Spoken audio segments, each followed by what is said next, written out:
ఇది ఒకసారి చూద్దాం మనం. 55 మంది దళిత రైతుల భూమి ఆక్రమణ, కథ నడిపిన రాజకీయ నాయకులు, బడాబాబులు, రెవెన్యూ అధికారులు. సాయం చేస్తానని నమ్మబలికి బాధితుల నుంచి 30 లక్షలు వసూలు చేసిన అడ్వకేట్ అంట.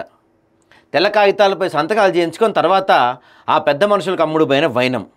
లబోదిబో అంటూ ట్రెసా ప్రెసిడెంట్కి ఫిర్యాదు చేసిన దళిత నిరుపేద రైతులు. అక్రమాలపై SC ST prevention of atrocity act 1989 ప్రకారం కఠిన చర్యలు తీసుకోవాలని డిమాండ్. బాధితుల తరపున తెలంగాణ రాష్ట్ర ఎస్సీ కమిషన్కు Telangana real estate sufferers association president ఫిర్యాదు చేశారు.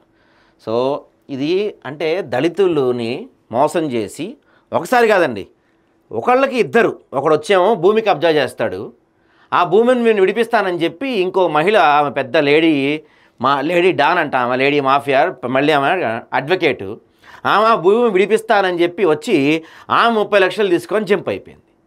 పేదవాళ్ళకి సహాయం చేస్తానని చెప్పి వచ్చి పేదవాళ్ళని దోచుకోవడానికి ముందుకు వస్తారు. మళ్ళీ దీంట్లో ఉంది పెద్ద పెద్దవాళ్ళు. వీళ్ళు చూడండి, వైవి విక్రాంత్ రెడ్డి ఎవరో తెలుసా?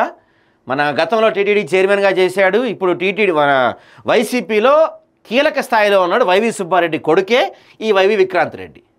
ఏపీ నుంచి వచ్చి వీళ్ళందరూ ఇక్కడ తెలంగాణ భూముల్ని అన్యాయంగా దోచుకుంటూ అవినీతికి పాల్పడుతున్నారు. దీంట్లో మళ్ళీ ఇందులో పెద్ద పెద్దోళ్ళు ఉన్నారు. డివివి దానయ్య లాంటి వాడు ఉంటాడు, ఈ పక్కనే బెల్లంకొండ సురేష్ లాంటి వాళ్ళు ఉంటారు. వీళ్ళందరూ దీంట్లో భాగస్వాములు. అందరూ కలిసి దళిత భూములను లాక్కునే ప్రయత్నం చేస్తున్నారు. దీని గురించి బాధితుల తరపున తెలంగాణ రాష్ట్ర ఎస్సీ కమిషనర్కు ఫిర్యాదు చేశారు Telangana real estate sufferers association president Srinivasarao garu. Srinivasarao garu మనతో ఉన్నారు. అసలు ఏంటండి ఇది? ఎవరి వైవి విక్రాంత్ రెడ్డి, బలగం శ్రీనివాసరెడ్డి ఎవరు?